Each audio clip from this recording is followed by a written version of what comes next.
गुरुजी ने अपने द्वार पर बुलाया हमें 1998 में। उसके लिए तो जितना शुक्राना मैं करूं कम ही होगा। ये गुरुजी जानते हैं, ये सिर्फ बोलने के लिए नहीं है वर्ड्स, ये वाकई हम सबके दिल के वर्ड्स है कि गुरुजी जब अपने दर पे बुलाते हैं तो जितना उनका शुक्राना करें कम ही होगा।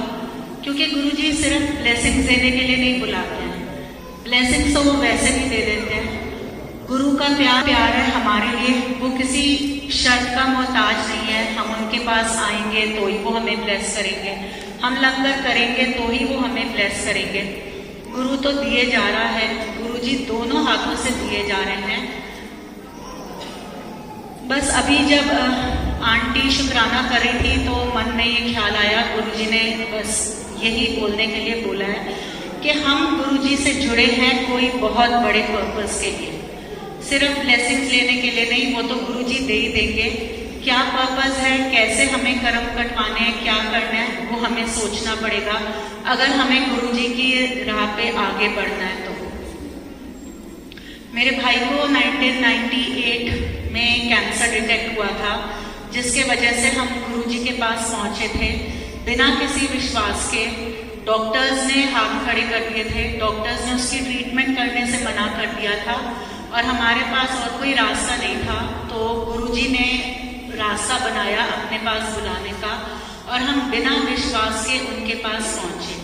वो दिन है और आज का दिन है, गुरुजी सिर्फ हमें दिए ही जा रहे हैं। जो विश्वास हमें हुआ है वो भी गुरुजी की कृपा है, वो विश्वास ही उन्होंने बनाया।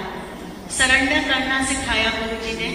जब गुरुजी हमारी लाइफ संभाल लेते हैं तो लगता है कि अपना दिमाग क्यों लगाना, टेंशन क्यों लेना है। सरेंडर करना भी गुरुजी ने सिखाया है। गुरुजी को प्यार करना गुरुजी ने ही सिखाया है। जो दोनों हाथों से दे रहे हैं, जो हर चीज का ख्याल रख रहे हैं, उसके लिए प्यार कैसे नहीं आएगा दिल में, वो अपने आप आया। हमने कुछ नहीं किया है, एटलीस्ट मैंने तो कुछ नहीं किया, मैं सच्चे दिल से ये बोल रही हूँ। जब गुरुजी के पास मैं पहुंची थी, गुरुजी ने उससे पहले मेरी बेटी को न्यू लाइफ बख्शी थी। वो सिर्फ 16 दिन की थी, उसको कार्डियक अरेस्ट हुआ था, वो आईसीयू में एडमिटेड थी, उसको निमोनिया हुआ था और 16 दिन की बच्ची, उसको कार्डियक अरेस्ट हुआ। वो नहीं बचती अगर गुरुजी हम पर कृपा नहीं करते। गुरुजी ने वो मेरे ऊपर कृपा की, हम सबके ऊपर कृपा की।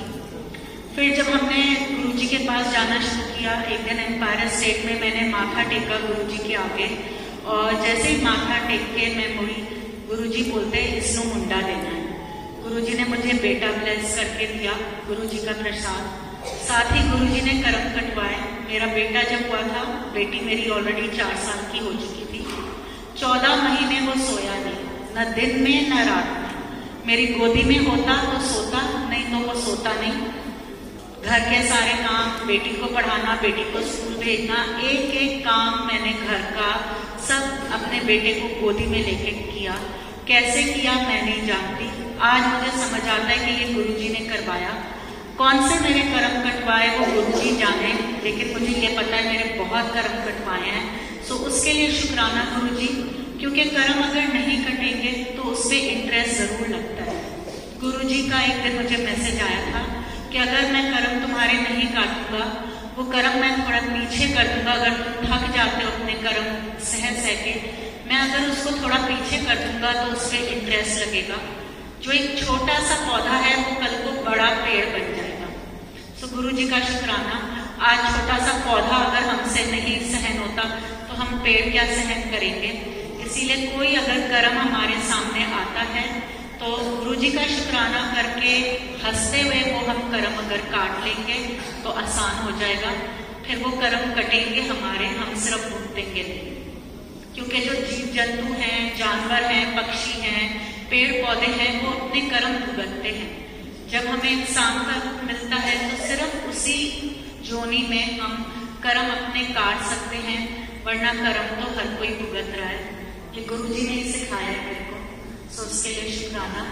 लाइफ आगे बढ़ती गई, बच्चे बड़े होते गए, एक एक चीज लाइफ की गुरुजी ने संभाली। मेरा बेटा 6-7 साल का था। एक दिन वो अपने फ्रेंड्स के साथ क्रिकेट खेल रहा था तो क्रिकेट की बॉल उसको एक आंख में लग गई। इतनी लेदर की हार्ड बॉल उसको आके आंख में लगी, लेकिन गुरुजी की कृपा है कि कुछ नहीं हुआ। 2-3 दिन में उसकी आंख ठीक हो गई। फिर कुछ टाइम बाद गुरुजी का मैसेज आया कि यही बॉल अगर उसको गुरुजी की कृपा नहीं होती तो उसकी आईसाइट जा सकती थी, लेकिन गुरुजी ने बचा लिया। और इसी जो उसको एक आंख में बॉल लगी, इसके 3-4 दिन बाद वो स्कूल में फ्रेंड्स के साथ खेल रहा था और उसको दूसरी आंख में टेनिस की बॉल आके लगी। फिर कुछ नहीं हुआ, गुरुजी ने बचा लिया। सो गुरुजी का शुक्राना। ना सिर्फ गुरुजी बचाते हैं, पर वो जो उसको 2 बार बॉल लगी उसके कर्म भी कटवा लिए, तो उसके लिए बहुत बहुत शुक्राना। फिर कुछ दिन बाद एक दिन वो घर पर था। एक घर में हमारे कैबिनेट है जिसके ऊपर एक बहुत बड़ा शोपीस हमने रखा हुआ था कांच का। नीचे उसका एक हैवी वुडन बेस था और ऊपर 3 साइड्स कांच था।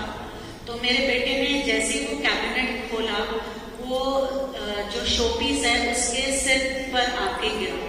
छोटा सा था वो, 6-7 साल का था, और इतनी भारी चीज आके सिर पे गिरे और कोई चोट ना लगे, ऐसा कैसे हो सकता है? ये सिर्फ गुरुजी के दर पे हो सकता है। उसको बिल्कुल चोट नहीं लगी, जो कांच था वो चकनाचूर हो गया, पर उसको कुछ नहीं हुआ। सो गुरुजी का शुक्राना। मेरी बेटी जब 18 साल की हुई तो उस 1 साल में उसके कम से कम 13-14 एक्सीडेंट्स में वो जिस गाड़ी में बैठती, 2-3 बार मेरे साथ, एक बार अपनी दादी के साथ, 2-3 बार ड्राइवर के साथ, जिस गाड़ी में वो बैठती, जब वो घर से निकलती तो उस गाड़ी का एक्सीडेंट हो जाता। जहां वो बैठी होती बिल्कुल वहीं पे गाड़ी की टक्कर होने वाली होती और गुरुजी लास्ट मोमेंट पे बचा लेते। और इतने सारे एक्सीडेंट्स होने के बाद भी उसको खरोंच तक नहीं आई। गुरुजी का बहुत बहुत शुक्राना। गुरुजी कहते हैं कि कभी कभी इतना बड़ा कोई कष्ट होता है हमारे ऊपर कि वो एक कष्ट कटवाने के लिए उनको छोटे छोटे करके 3-4 कष्टों में हमें वो देने पड़ते हैं, ताकि हम वो सहन कर सकें जो हमारे ही कर्म होते हैं। सो गुरुजी ने ये सिखाया है कि कर्म करना तो बहुत आसान है। किसी के बारे में बुरा सोच के, किसी की निंदा करके, किसी के लिए मन में गलत ख्याल आके भी हम कर्म को बहुत जल्दी बना लेते हैं, लेकिन जब वो कर्म हमें वापस सहने पड़ते हैं तो तब हाय हाय निकलती है और तब हमें सिर्फ गुरुजी याद आते हैं। सो गुरुजी की शरण में आके मैं सिर्फ इतना ही बोलूंगी कि ना सिर्फ हम अपने कर्म कटवाएं, पर ऐसे करें कि आगे हम ना कर्म बढ़ाएं, ताकि हमारी भी लाइफ आसान हो जाए और गुरुजी पर भी बोझ कम पड़े। जय गुरु जी।